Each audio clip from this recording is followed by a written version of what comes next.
UGC net knowledge point में आपका स्वागत है, जिसमें हम करेंगे previous year question paper.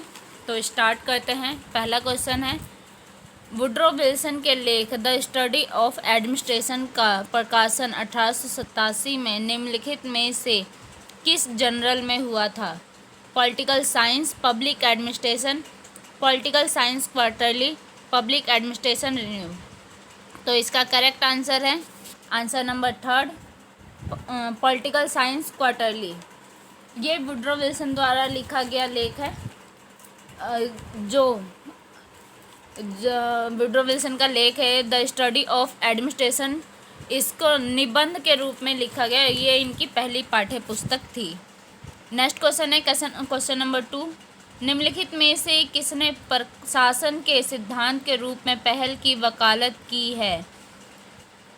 Option है आपका Woodrow Wilson, R B. Denhardt, Henry Fayol, Lyndall Urwick. तो इसका करेक्ट आंसर है answer number third, Henry Fayol. Henry Fayol की बात की जाए तो हेनरी फेयोल प्रशासनिक नियमों को सार्वभौमिक मानते थे। हेनरी फेयोल के अनुसार अनुशासन का अभिप्राय समझौते के प्रति आस्था प्रकट करना है। हेनरी फेयोल ने प्रबंध के तत्वों को 5 विभागों में बांटा है। फेयोल ने संगठनात्मक गतिविधियों में एकता स्थापित करने के लिए आदेश को महत्वपूर्ण माना है। ये क्वेश्चन जो है यूनिट 2 से लेसन नंबर 4 से लिया गया है। क्वेश्चन नंबर 3, नव लोक प्रशासन के बारे में निम्नलिखित में से क्या सही नहीं है? आपको बताना है क्या सही नहीं है। ऑप्शन है आपका, इसके दृष्टिकोण में मूल्य तटस्थ ढांचागत परिवर्तनों पर बल देता है, ग्राहक केंद्रिता पर ध्यान देता है, सामाजिक वास्तविकताओं के प्रति प्रासंगिक है। तो इसका करेक्ट आंसर है आंसर नंबर फर्स्ट, इसके दृष्टिकोण के मूल्य तटस्थ है। क्वेश्चन नंबर 4, निम्नांकित में से नव लोक प्रबंधन के प्रमुख क्षेत्र के बारे में क्या सही है? इसमें बताना है आपको क्या सही है।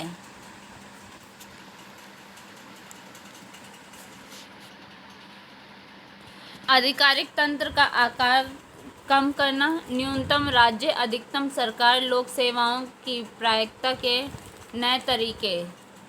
तो इसका क्या सही है? जल्दी जल्दी कमेंट बॉक्स में लिख के बताइए कौन सा आंसर सही है। तो इसका आंसर है आंसर नंबर थर्ड, ए आधिकारिक तंत्र का आकार कम करना, बी न्यूनतम राज्य, डी लोक सेवाओं की प्रायिकता के नए तरीके। क्वेश्चन नंबर 5, सरकारी संस्थाओं अभिकरणों में समन्वय की कमी की चुनौतियों के समाधान हेतु तृतीय मिनोब्रुक सम्मेलन में निम्न में से किस नवीन अवधारणा को समावित किया है?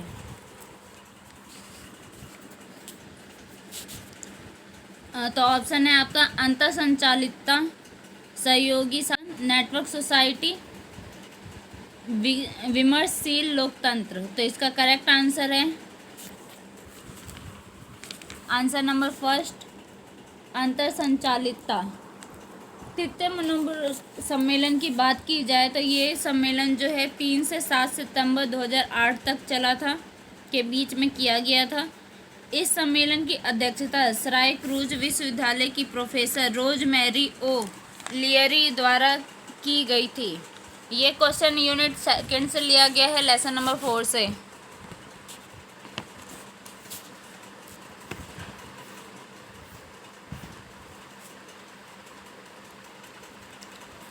क्वेश्चन नंबर 6, इसमें आपको कथन और तर्क बताना है। तो लोक प्रशासन सूचना तकनीकी के अनुसरण में संचार के नए उपकरणों की सरलतापूर्वक उपलब्धि से लाभान्वित हुआ है। तर्क है, ई गवर्नेंस समकालीन अभिशासन में न केवल लागत कुशलता के कारण अपितु यह खुलापन एवं समय की बचत के कारण भी स्वीकार्य है। तो इसका आंसर है, ऑप्शन है ए तथा आर दोनों सही है तथा आर ए की व्याख्या सही है। व्याख्या है ए तथा आर दोनों सही है परंतु आर ए की सही व्याख्या नहीं है। ए सही है परंतु आर गलत है, ए गलत है परंतु आर सही है। तो इसका करेक्ट आंसर है answer number first,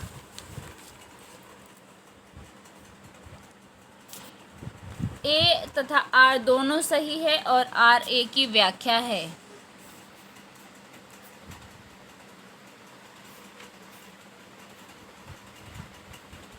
question number 7, F.W. Taylor के अनुसार निम्नलिखित में से कौन सा एक अच्छे फॉर्मनशिप का गुण नहीं है। इसमें आपको गुण नहीं है ये बताना है।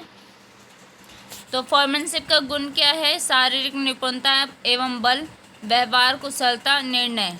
जो सक्षमता है ये इसके गुण नहीं है, तो इसका करेक्ट आंसर होगा सक्षमता।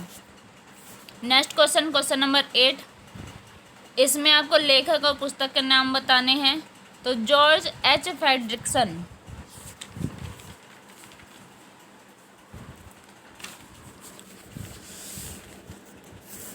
F.A. नीग्रो एवं L.G. नीग्रो, विक्टर ए थॉमसन, पीटर एम ब्लाउ। तो इसका करेक्ट आंसर है आंसर नंबर 3,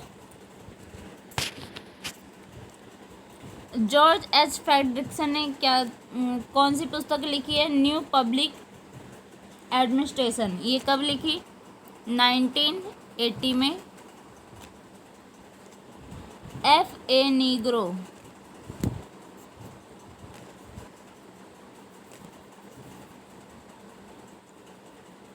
एवं L.G. नीग्रो, इन्होंने मॉडर्न पॉलिसी पब्लिक एडमिनिस्ट्रेशन, ये कब लिखी? 1970 में। विक्टर ए थॉमसन, इन्होंने मॉडर्न ऑर्गेनाइजेशन पुस्तक लिखी। पीटर एम ब्लाउ, इन्होंने bureaucracy in modern society.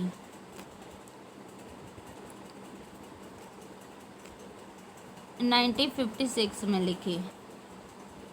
Next question आगे बढ़ते हैं।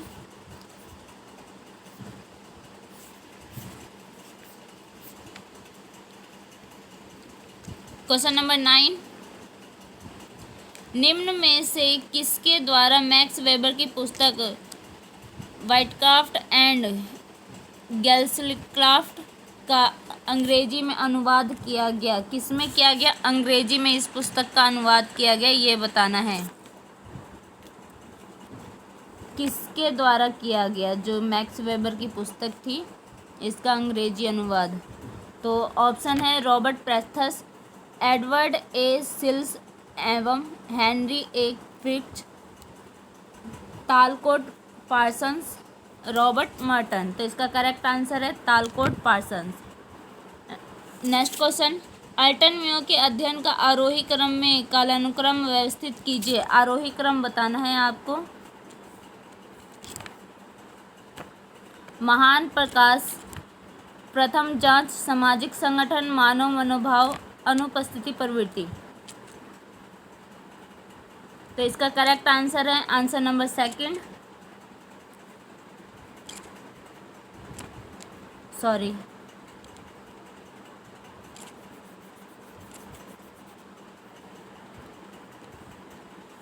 Answer number 3। पहले प्रथम जांच की जाती है, दूसरे नंबर पे महान प्रकाशन, तीसरे नंबर पे मानव मनोभाव, चौथे नंबर पे सामाजिक संगठन और पांचवें नंबर पे आता है आपका अनुपस्थिति प्रवृत्ति। नेक्स्ट क्वेश्चन, क्वेश्चन नंबर 11, निम्नलिखित में से कौन सा वेबर के नौकरशाही सिद्धांत से प्रशासनिक प्रबंध की निकटता के बारे में सही नहीं है? क्या बताना है आपको? सही नहीं है। जो नौकरशाही का सिद्धांत है प्रशासनिक प्रबंध, उसके बारे में। तो ऑप्शन है दोनों उत्पादन में लगे कामगारों की बजाय प्रशासकों के इष्टतम संगठन के प्रति संचित है। दोनों आर्थिक दक्षता को अपना मुख्य मानदंड मानते हैं। दोनों अपने कर्मचारियों की बजाय संगठन के बारे में अधिक चिंतित होते हैं। दोनों संगठन को अपने वातावरण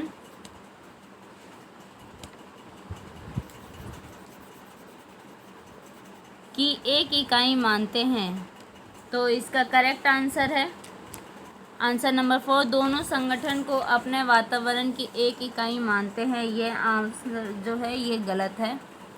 next question, question number 12, Blake एवं न्यूटन द्वारा दी गई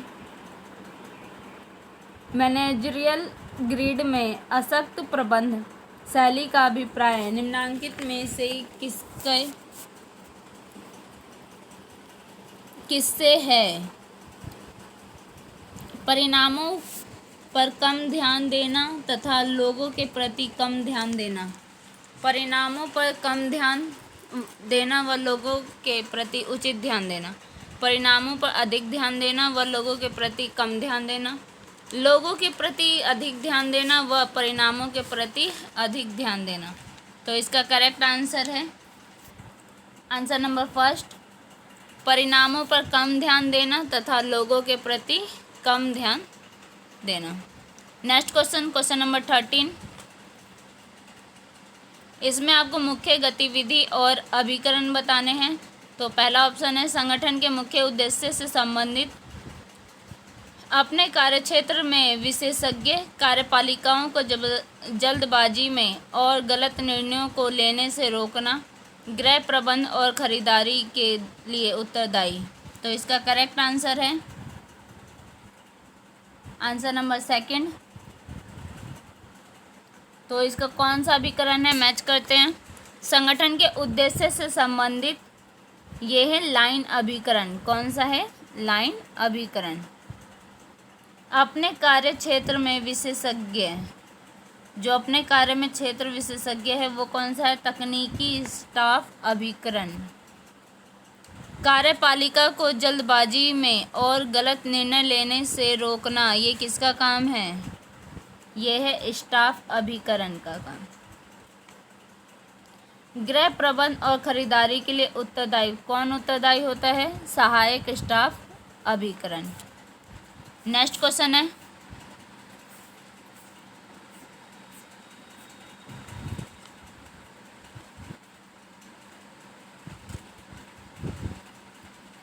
क्वेश्चन नंबर 14, इसमें भी कथन और तर्क बताना है। क्षेत्रीय संस्थान विभाग के क्रियान्वयनकारी डिवीजन होते हैं। तर्क है विकास कार्यक्रमों की सफलता बहुत कुछ क्षेत्रीय संस्थानों के प्रभावी कार्य संचालन पर निर्भर करती है। तो इसका करेक्ट आंसर है आंसर नंबर 1।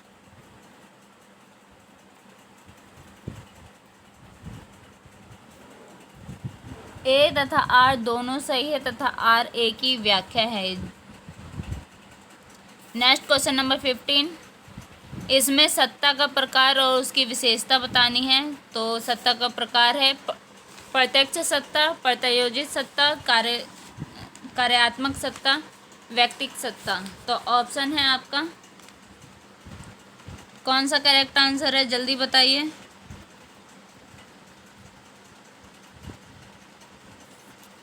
इसका आंसर है आंसर नंबर 2, प्रत्यक्ष सत्ता।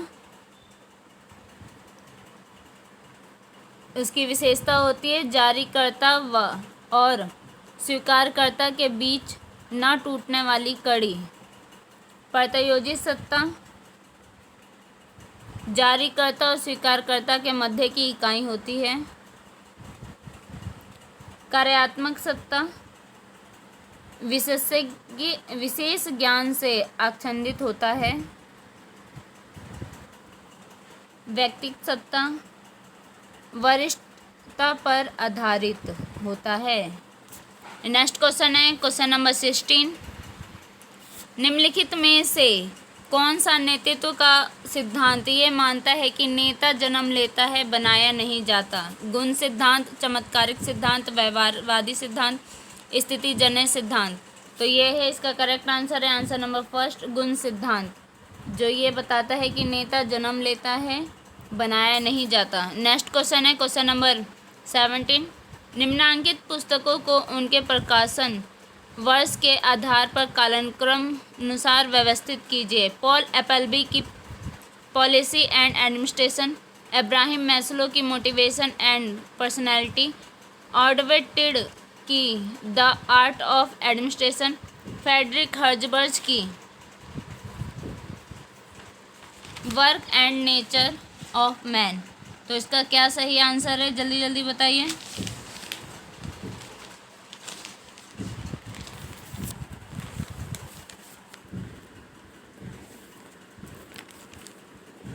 तो इसका करेक्ट आंसर है आंसर नंबर 2 पहला।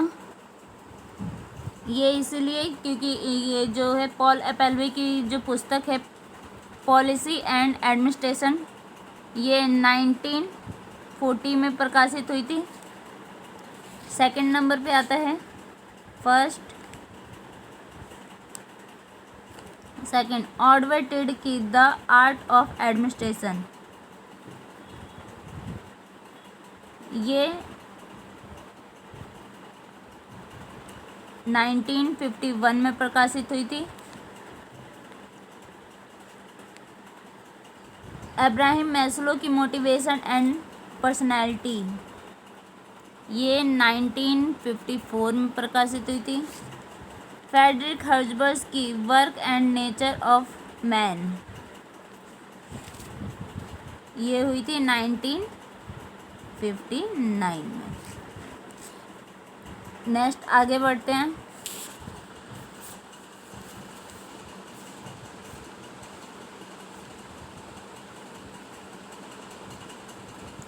Question number 18।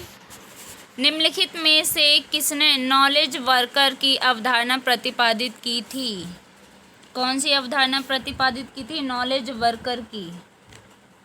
रैसिस लेक्टस ने, जेम्स न्यूटन ने, रॉबर्ट आर ब्लैक ने, पीटर ड्रकर ने। तो इसका करेक्ट आंसर है पीटर ड्रकर ने। Question number 19। ये विचार कि कर्मचारी केवल एक पर्यवेक्षक के प्रति उत्तरदायी होता है, जो पुनः केवल एक ही पर्यवेक्षक के प्रति उत्तरदायी होता है तथा संगठन के पदानुक्रम में शीर्ष तक व्यवस्था होती है, इसे निम्नलिखित में से क्या कहा जाता है? इसमें बताना है निम्नलिखित में से इसे क्या कहा जाता है। निर्देश की एकता, व्यक्तिगत हित की अधीनता, एस्पिरिट दे कॉर्प्स, आदेश की एकता। तो इसका करेक्ट आंसर है ये कहा जाता है आदेश की एकता। Next question number 20। Douglas McGregor के अनुसार प्रबंध के सार्वकालीन प्रश्न निम्न में से कौन सा है? सफल प्रबंधक परिस्थिति के उत्पाद है, सफल प्रबंधक पैदा होते हैं या बनाए जाते हैं, सफल प्रबंधक पैदा नहीं होते अपितु बनाए जाते हैं, सफल प्रबंधक पैदा होते हैं बनाए नहीं जाते। तो इसका करेक्ट आंसर है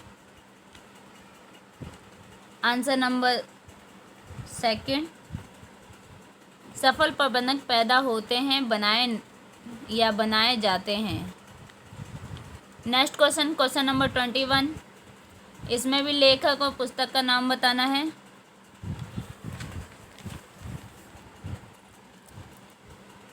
Dwight Waldo, Douglas McGregor, George Gantt, Nicholas Henry. तो इसके ऑप्शन है option number 2 Dwight Waldo, इन्होंने कौन सी पुस्तक लिखी थी? The administrative state. Douglas McGregor, इन्होंने कौन सी पुस्तक लिखी थी? Leadership and motivation. George Gantt, इन्होंने कौन सी पुस्तक लिखी थी? Development administration. निकोलस हेनरी, इन्होंने कौन सी पुस्तक लिखी थी? Public administration and public affairs. Next question आगे बढ़ते हैं। Question number 22। हेंडरसन के तुलनात्मक लोक प्रशासन दृष्टिकोण में निम्नलिखित में से क्या सम्मिलित नहीं है? कौन सा सम्मिलित नहीं किया गया है? अधिकारी तंत्रीय व्यवस्था दृष्टिकोण, मानव संबंध दृष्टिकोण, निर्णय निर्माण दृष्टिकोण, घटक दृष्टिकोण। तो कौन सा दृष्टिकोण नहीं लिया गया है, नहीं सम्मिलित है? तो वो है आंसर नंबर सेकंड, मानव संबंध दृष्टिकोण। नेक्स्ट आगे बढ़ते हैं।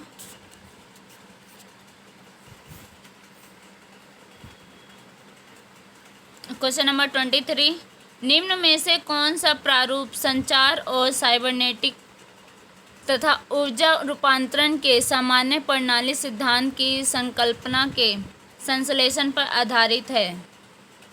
संचार का कार्य संपादन, व्यवहार प्रारूप, सूचना ऊर्जा प्रारूप, संचार प्रक्रिया प्रारूप, शैनन वेबर का संचार प्रारूप।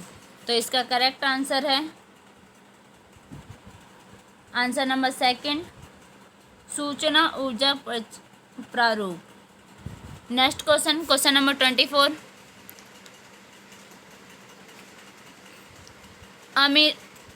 अमेरिका की एक प्रक्रिया जिसमें एक अथवा अधिक सीनेटर्स किसी प्रस्तावित विधेयक पर मतदान में विलंब करने के लिए बहस को अनिश्चित काल तक खींचने का प्रयास करते हैं, उसे निम्नलिखित में से क्या कहा जाता है? गैरीमैंडर, फिलिबस्टर, कैपिटोल, पूर्ण जनादेश, एब्सोल्यूट मैंडेट। तो इसका करेक्ट आंसर है answer number second, filibuster. Next question, question number 25। F.W. रिक्स के समपार्श्वीय समाज पुनर्वलोकन संबंधी सिद्धांत के बारे में कौन सा कथन गलत है? कौन सा कथन गलत है ये बताना है आपको। उसने समपार्श्वीय समाज संबंधी अपने मूल विचारों को 1975 में संशोधित किया। उसने इस नए सिद्धांत के प्रतिपादन हेतु द्विआयामी दृष्टिकोण अपनाया। उसने विभिन्न करण की मात्रा को दूसरे आयाम के रूप में सम्मिलित किया। समपार्श्वीय समास को समपार्श्वीय, पदापार्श्वीय तथा नवपार्श्वीय में बांटा गया। कौन सा आंसर सही है जल्दी बताइए। तो इसका आंसर है आंसर नंबर थर्ड, उसने विभिन्नीकरण की मात्रा को दूसरे आयाम के रूप में सम्मिलित किया। Next question, question number 26। निम्नलिखित में से किसने शिकायत निवारण के तंत्र एवं प्रभावी नागरिक अधिकार पत्र के नेटवर्क को मजबूत बनाने के लिए ISO प्रमाणित सेवोत्तम प्रारूप की बात की? षष्ठम वेतन आयोग, केंद्रीय सूचना आयोग, 2008 की राष्ट्रीय उप समिति का प्रतिवेदन, द्वितीय प्रशासनिक सुधार आयोग का नागरिक केंद्रित प्रशासन पर 12वां प्रतिवेदन, 2017 का केंद्रीय सूचना आयोग वार्षिक सम्मेलन। तो कौन सा करेक्ट आंसर है इसका? आंसर नंबर थर्ड, द्वितीय प्रशासनिक सुधार आयोग का नागरिक केंद्रित प्रशासन पर 12वां प्रतिवेदन। नेक्स्ट क्वेश्चन है क्वेश्चन नंबर 27। यूके के बाहर के विश्व में निम्नलिखित में से कौन सा नगर निगम सबसे पुराना है? कौन सा सबसे पुराना है? British Columbia Canada, Connecticut USA, Paris France, Madras Chennai Bharat. तो ये है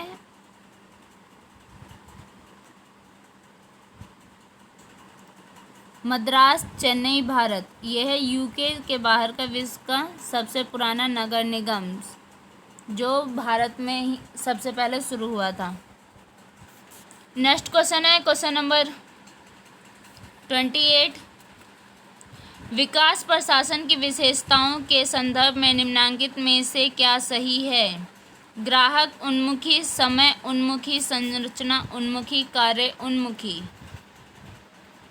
जल्दी जल्दी आंसर बताइए। तो इसका आंसर है, करेक्ट आंसर है आंसर नंबर सेकंड, ग्राहक उन्मुखी। ये ग्राहक की विशेषता है, विकास प्रशासन की विशेषता है। दूसरे नंबर पर समय उन्मुखी और तीसरे नंबर पर कार्य उन्मुखी। नेक्स्ट क्वेश्चन,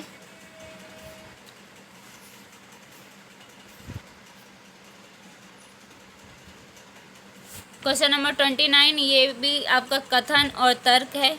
विकास प्रशासन की प्रकृति परिस्थिति है।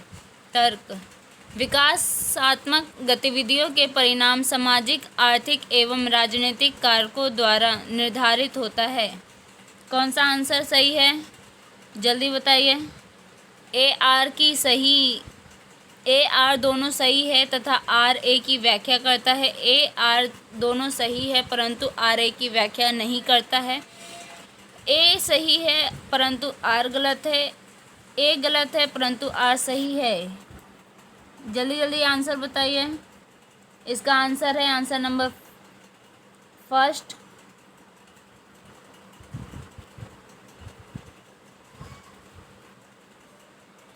ए आर की दोनों सही है, आर ए की व्याख्या है। Question number 30। प्रशासनिक विकास से किससे संबंधित है? प्रशासनिक विकास किससे संबंधित है? बढ़ती हुई प्रशासनिक सामर्थ्य एवं क्षमता से, नौकरशाही का आधुनिकीकरण करना, प्रशासनिक पुनर्गठन एवं युक्तिकरण से, विकासात्मक कार्यक्रमों का प्रशासन से। तो इसका करेक्ट आंसर है answer number second, A B C. बढ़ती हुई प्रशासनिक सामर्थ्य एवं क्षमता से, नौकरशाही का आधुनिकीकरण करना, प्रशासनिक पुनर्गठन एवं युक्तिकरण करना। Next question, question number 31। निम्नलिखित में से कौन से देश ने सर्वप्रथम प्रेस की स्वतंत्रता अधिनियम 1766 का प्रवर्तक किया? United kingdom, Sweden, Denmark, Norway. तो इसका करेक्ट आंसर है स्वीडन ने। इन्होंने सर्वप्रथम प्रेस की स्वतंत्रता अधिनियम पास की। नेक्स्ट क्वेश्चन है क्वेश्चन नंबर 32। भारत के नियंत्रण और महालेखा परीक्षक के बारे में निम्नलिखित कथन पर विचार कीजिए और नीचे दिए गए कूट की सहायता से सही उत्तर का चयन कीजिए। ऑप्शन है आपका, नियंत्रण और महालेख परीक्षक की नियुक्ति राष्ट्रपति द्वारा अनुच्छेद 148(1) के अधीन की जाती है। उसके वेतन का निर्धारण वित्त मंत्रालय द्वारा किया जाता है। वह तृतीय अनुसूची में निर्धारित प्रारूप के अनुसार शपथ लेता है। इसके कार्यक्रम का व्यय भारत की संचित निधि पर भारित होता है। कौन सा आंसर सही है? तो इसका आंसर है आंसर नंबर थर्ड, ए सी डी, यानी नियंत्रण और महालेखा। नियंत्रण और महालेखा परीक्षक की नियुक्ति राष्ट्रपति द्वारा अनुच्छेद 148(1) के अधीन की जाती है। वह तृतीय अनुसूची में निर्धारित प्रारूप के अनुसार शपथ लेता है। उसके कार्यालय का व्यय भारत की संचित निधि पर भारित होता है। नेक्स्ट क्वेश्चन है क्वेश्चन नंबर 30।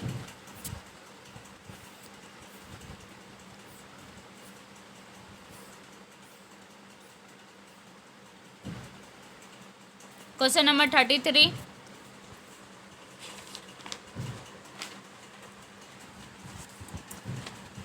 भारत के संविधान के निम्नलिखित में से किस अनुच्छेद के अंतर्गत संघ लोक सेवा आयोग राष्ट्रपति को अपना वार्षिक प्रतिवेदन प्रस्तुत करता है?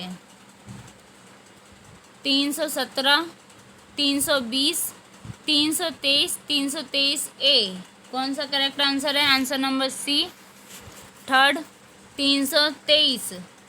ये है भारतीय संविधान के अनुच्छेद के 323 के अंतर्गत संघ लोक सेवा आयोग राष्ट्रपति को अपना वार्षिक प्रतिवेदन प्रस्तुत करता है।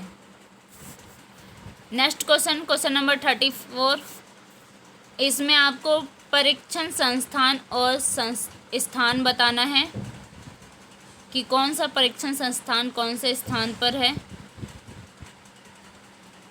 तो ऑप्शन है आपका भारतीय राजस्व सेवा प्रशिक्षण संस्थान, अखिल भारतीय स्थानीय स्वशासन संस्थान, रेलवे स्टाफ कॉलेज, राष्ट्रीय ग्रामीण विकास संस्थान। तो इसका करेक्ट आंसर है answer number 4,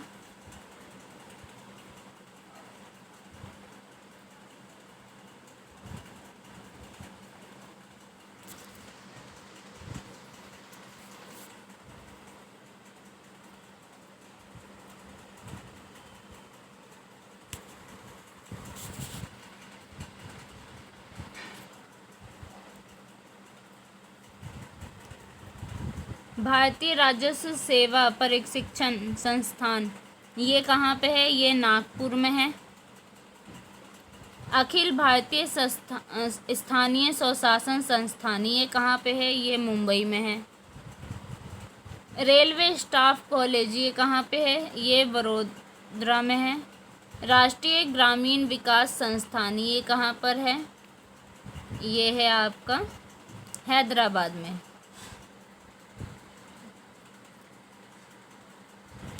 next question, question number 35। Civil सेवाओं के विभिन्न पहलुओं पर भारत सरकार की समितियों की रिपोर्टों के प्रस्तुत करने को कालानुक्रम व्यवस्थित कीजिए। तो ऑप्शन है आपका योगेंद्र के अलग समिति, ए रामास्वामी मुदालियर समिति, सतीश चंद्र समिति, सुरेंद्र नाथ समिति। तो कौन सा करेक्ट आंसर है? जल्दी जल्दी बताइए।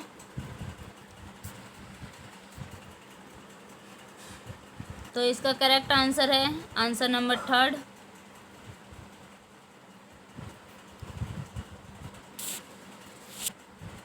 पहले आएगा ए रामास्वामी मुदलियार समिति, दूसरे नंबर पे आएगा सतीश चंद्र समिति, तीसरे नंबर पे आएगा योगेंद्र के अलग समिति और चौथे नंबर पे आएगा सुरेंद्र नाथ समिति। Next question, question number 36। निम्नलिखित में से कौन से संवैधानिक अनुच्छेद प्रावधान लाभ के पद से संबंधित है? कौन सा जो प्रावधान है संवैधानिक प्रावधान लाभ के पद से संबंधित है? 102 1 और 312, 191 1 और 397, 102 1, 191 1, 312 एवं 197। तो कौन सा करेक्ट आंसर है? आंसर नंबर 3, 102 1 और 191 1 ये लाभ के पद के लिए संबंधित है। नेक्स्ट क्वेश्चन,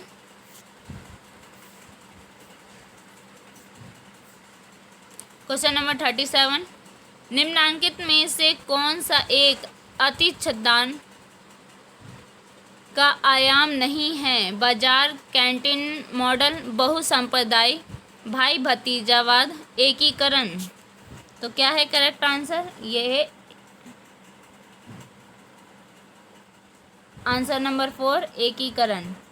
ये अतिच्छादन आयाम नहीं है। Next question, question number 38। विकास प्रशासन के उद्देश्य के संदर्भ में निम्नांकित में से कौन सा सही नहीं है? इसमें भी बताना है कि कौन सा सही नहीं है विकास प्रशासन के उद्देश्य के संदर्भ में। आर्थिक वृद्धि, सामाजिक न्याय, व्यवस्था का लोकतांत्रिकरण, यथास्थिति बनाए रखना। तो इसका करेक्ट आंसर है आंसर नंबर 4, यथास्थिति बनाए रखना। ये सही नहीं है, ये विकास प्रशासन का उद्देश्य नहीं है।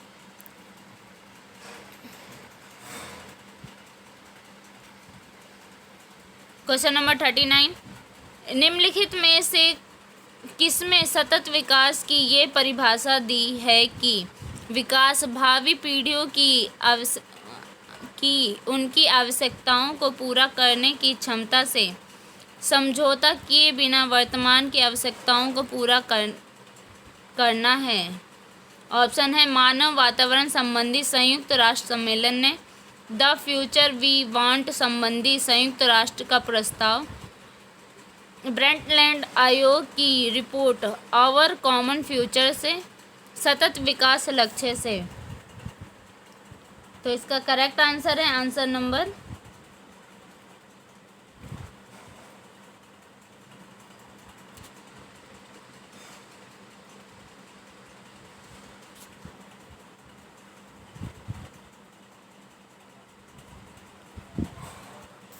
आंसर नंबर थर्ड, ब्रेंटलैंड आयोग की रिपोर्ट आवर कॉमन फ्यूचर से।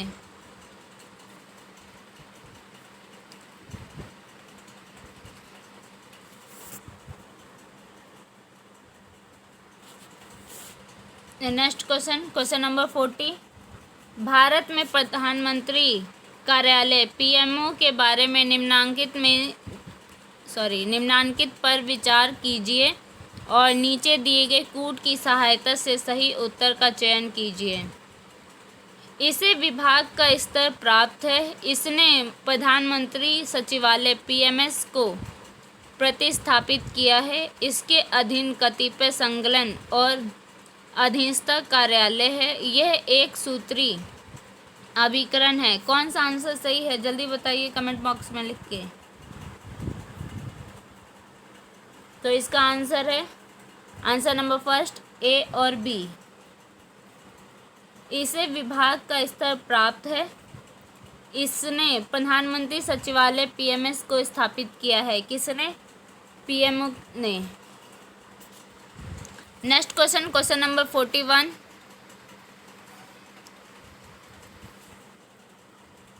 भारत के संविधान में कौन से अनुच्छेद संघ एवं राज्यों के मध्य विधायी शक्तियों के वितरण से संबंधित है? कौन सा अनुच्छेद है? अनुच्छेद 245 से 243 अनुच्छेद 245 से 263, अनुच्छेद 245 से 55, अनुच्छेद 246 से 90, अनुच्छेद 245 से 300। तो क्या है करेक्ट आंसर?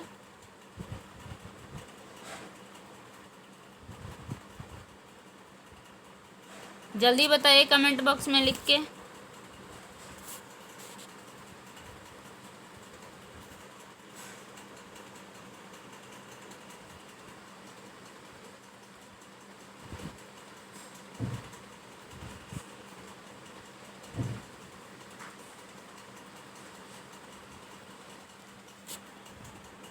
तो इसका करेक्ट आंसर है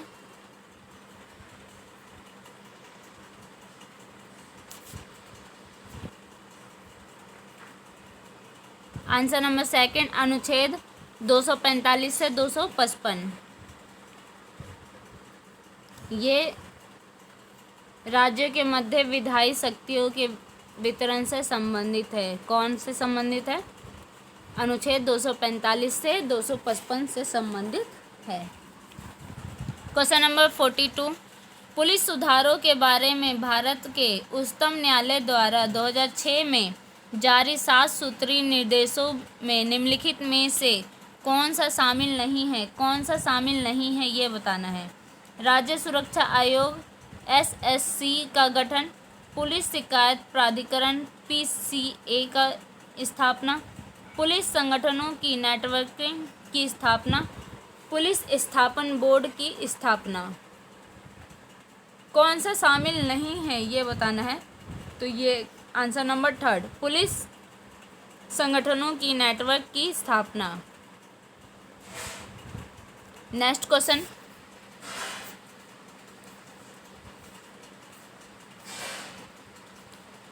नंबर 43, 2015-16 में भारत में किस राज्य ने अपने राज्य बजट का सर्वाधिक प्रतिशत पुलिस पर खर्च किया है?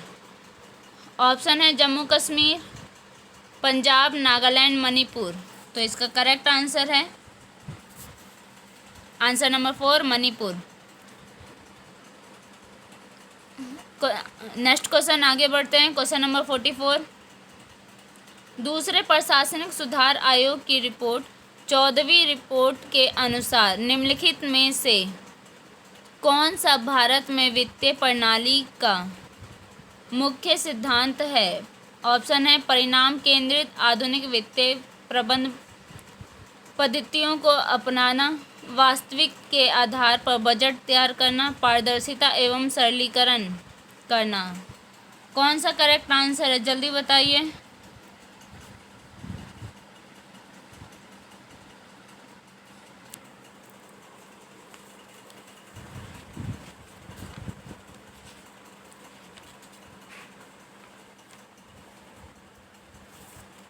तो इसका करेक्ट आंसर है आंसर नंबर 4 ABCD, ये चारों सही है। परिणाम केंद्रित आधुनिक वित्तीय प्रबंधन प्रवृत्तियों को अपनाना, वास्तविकता के आधार पर बजट तैयार करना, पारदर्शिता एवं सरलीकरण। Next question, question number 45।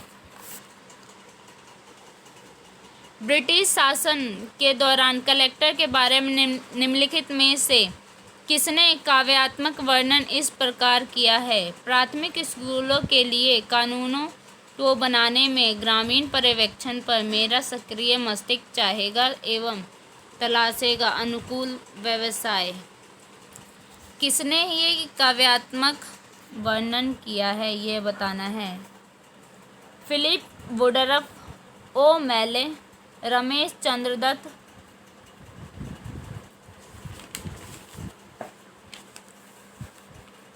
आनंद राम बरुआ ने। किसने किया है, जल्दी बताइए। फिलिप ए वुडरफ ने। इन्होंने ब्रिटिश शासन के दौरान कलेक्टर के बारे में ये काव्यात्मक वर्णन किया है। Next question, question number 46। केंद्रीय सतर्कता आयोग है क्या है? केंद्रीय सतर्कता आयोग क्या है? एक संवैधानिक निकाय है, एक सांविधिक निकाय है, एक न्यायिक संस्था है, एक कार्यकारी निकाय है। क्या है ये? तो ये एक सांविधिक निकाय है। Next question, question number 47। मुख्य सचिव के कार्यालय के बारे में द्वितीय प्रशासनिक सुधार आयोग की निम्नांकित में से कौन सी सिफारिश सही है? ऑप्शन है 1 वर्ष, 2 वर्ष, 3 वर्ष, 4 वर्ष। तो इसका करेक्ट आंसर है आंसर नंबर 2 2 वर्ष। नेक्स्ट क्वेश्चन,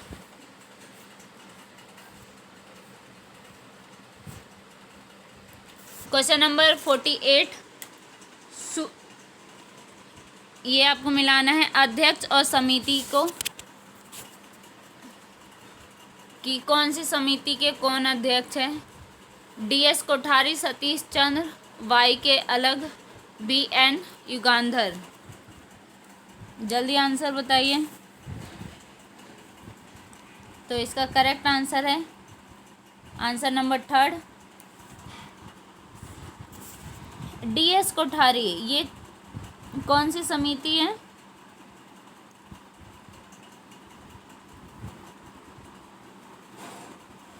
भर्ती नीति एवं चयन पद्धति के लिए समिति। ये किसने बनाई है? DS कोठारी ने। सतीश चंद्र समिति लोक सेवाओं के भर्ती के लिए समिति। YK अलग लोक सेवा परीक्षा के लिए समिति। BN युगांधर सेवारत IAS अधिकारियों के प्रशिक्षण के पुनर्वलोकन के लिए समिति। Next question, question number 49। कथन और तर्क बताना है। केवल राष्ट्रपति की सिफारिश पर धन विधेयक को संसद के किसी भी सदन में प्रस्तावित किया जा सकता है। तर्क है, वास्तव में राज्यसभा द्वारा धन विधेयक की स्वीकृति मात्र औपचारिक एवं नैतिक प्रक्रिया है। ऑप्शन है आपका ए आर दोनों सही है तथा आर ए की व्याख्या सही व्याख्या है। सेकंड, ए आर दोनों सही है परंतु आर ए की व्याख्या नहीं है। थर्ड है, ए सही है आर गलत है, ए गलत है आर सही है। तो कौन सा ऑप्शन सही है आपका, जल्दी बताइए।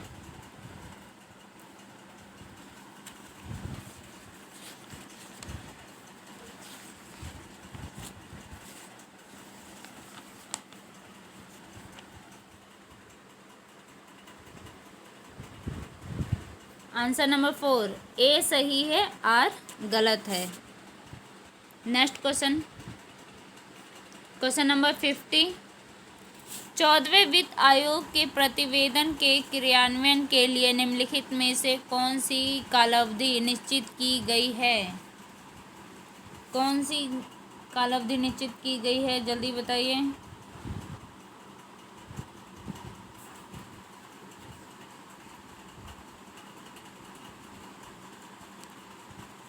दोबारा रिपीट कर रही हूँ। Question number 50। 14वें वित्त आयोग के प्रतिवेदन के क्रियान्वयन के लिए निम्नलिखित में से कौन सी कालावधि निश्चित की गई है? ऑप्शन है आपका 2014 से 19, 2015 से 20, 2016 से 21, 2017 से 22। तो इसका करेक्ट आंसर है आंसर नंबर सेकंड 2015 से 20।